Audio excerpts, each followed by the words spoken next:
portrait of love. And now these three remain, faith, hope, and love. But the greatest of these is love. 1 Corinthians 13 is known as the love chapter. It doesn't define romantic love, but a much deeper kind of love, divine love. Paul magnificently explains how to show in our lives the love of Elohim that has been poured into our hearts. Love is the driving force behind all our actions, the reason why we do what benefits those with whom we interact. Portrait of love, the supremacy of love, the most excellent way, characteristics of love, what love does, what love does not do, a portrait of Yeshua, perseverance of love, the greatest of virtues, the supremacy of love, the most excellent way, but earnestly desire the best gifts, and yet I show you a more excellent way. What kind of love is Paul presenting in 1 Corinthians 13, and why does it surpass any spiritual gift? In Greek, there are several words to define love. Paul chooses agape, selfless, unconditional, and reflective love, which seeks only the well-being of the beloved, which is the same one that John uses when saying that Elohim is love.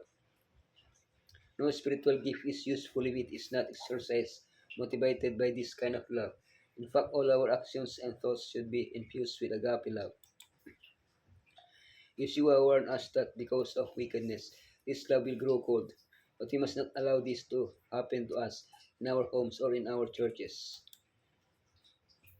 The characteristics of love. What love does. Love suffers long and is kind, but rejoices in the truth, bears all things, believes all things, hopes all things, endures all things. It suffers long, suffers long, suffers long. It is kind, it is kind, it is kind. It rejoices in the truth, the truth, the truth. It bears all things, all things, all things. It believes all things, all things, all things. It hopes all things, all things, all things. He endures all things, all things, all things. What love does not do. Love does not envy. Love does not parade itself. Does not puff up. Does not behave rudely. Does not seek its own. Does not provoke. Thinks no evil. Does not rejoice in iniquity. It does not envy. Does not parade itself. It's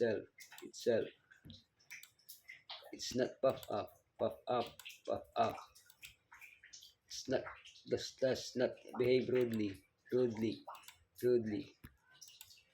Does not seek his own, his own. It is not provoke. It thinks no evil, no evil, no evil. It does not rejoice in iniquity. Appropriate of Yeshua. This is my commandment that you love one another as I have loved you. He suffers long. He endured beatings, insults, and contempt. He is kind. He cared about anyone who was suffering. He rejoices in the truth. He taught the truth with clarity and conviction. He bears all things. He did not judge the sinful woman and granted her forgiveness. He believes all things. He trusted in the sincerity of Zacchaeus. He hopes all things. He prepared 12 men for an impossible mission. He endures all things. He endured hunger, rejection, pain, and persecution. He does not envy, did not seek honors, and he associated with the humble. He does not parade itself. Although he was the king of the universe, he did not boast about it. He is not puffed up. He was willing to do the humblest jobs. He does not behave rudely. He trusted everyone with courtesy and propriety.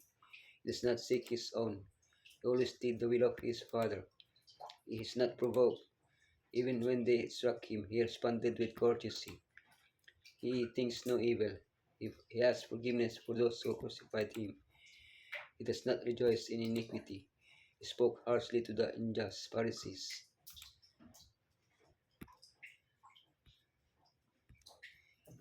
The perseverance of love. The perseverance of love, the greatest of virtues. And now abide faith, hope, love, these three. But the greatest of these is love. The Corinthians were showing by their attitude what love does not do. They were envious, boastful, vain.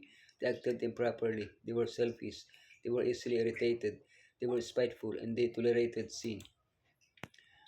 Like them, we must abandon these faults and abound in the virtues of love, as Paul teaches us. In order to use spiritual gifts correctly, he also invites us to abide in two other virtues, faith and hope. When Yeshua comes, sin will cease to exist, and we will enjoy eternal life with him. Then prophecy, tongues, and other gifts along with faith and hope will no longer be necessary, but love will endure forever. Elohim is love. The love of the Father and the Son is an attribute to every believer. The word of Elohim is the channel through which divine love is communicated to men. Elohim's truth is the medium by which the intellect is reached. The Holy Spirit is given to the human agent who works in a cooperation with divine agencies. It transforms mind and character, enabling men to endure as seeing him who is invisible. Perfect love can be enjoyed only through the belief of the truth and the reception of the Holy Spirit.